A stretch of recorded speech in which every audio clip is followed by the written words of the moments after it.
അതുണ്ട്. അത് നമ്മുടെ മതം പഠിപ്പിക്കുന്നതും ഇപ്പം ഹിന്ദുവിൻ്റെ മതം പഠിപ്പിക്കലില്ലല്ലോ.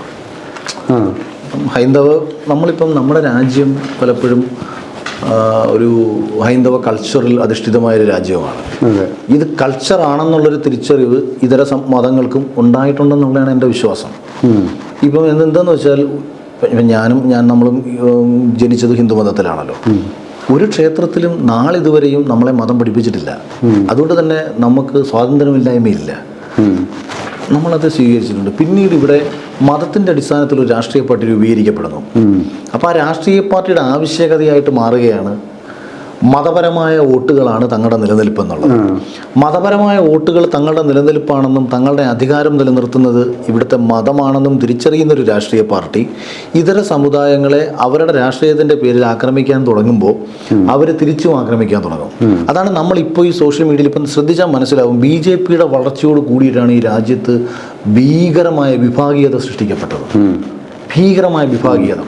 അപ്പോൾ അതായത് ഇപ്പം BJPക്കാർ പോയിട്ട് മുസ്ലിം സമുദായത്തെ ഇല്ലാതാക്കുമെന്നോ അവരെ കൊല്ലുമെന്നോ എന്നുള്ളതൊന്നുമല്ല.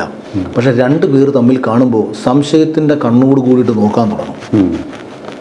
ഇവിടെ ഒരു അഖിൽമാരാരും ഒരു മുഹമ്മദ് ഷഫീഖും കൂടെ തമ്മിൽ കണ്ടാൽ പരസ്പരം കൈ കൊടുക്കുമ്പം പേര് പറഞ്ഞു കഴിയുമ്പം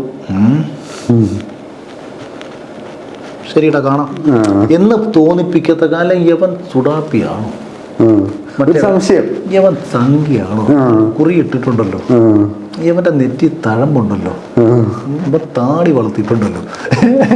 ഇത് ഭയങ്കരമായിട്ട് സൃഷ്ടിച്ചത് BJP ആണ്. എനിക്ക് BJPയോട് അവരുടെ ഭരണപരമായ കാര്യങ്ങളിലോ അവരുടെ ഇൻഫ്രാസ്ട്രക്ചർ ഡെവലപ്മെൻറ്റിലോ രാജ്യത്തെ മുന്നോട്ട് നയിക്കുന്ന തീരുമാനങ്ങളിലോ ഒന്നും എതിർപ്പില്ലെന്ന് മാത്രമല്ല ഭയങ്കര സന്തോഷവും ഭയങ്കര സപ്പോർട്ടുമാണ്. പക്ഷേ ഈ സൃഷ്ടിക്കുന്ന വിഭാഗീയതയുണ്ടല്ലോ അത് ഭീകരമായിട്ടാണ്. അത് ചെറിയ കാര്യങ്ങളിൽ തുടങ്ങി എല്ലാ കാര്യങ്ങളിലും ചെന്ന് അവസാനിക്കുന്നത് മതപരമായിട്ടുള്ള ഭിന്നിപ്പിൻ്റെ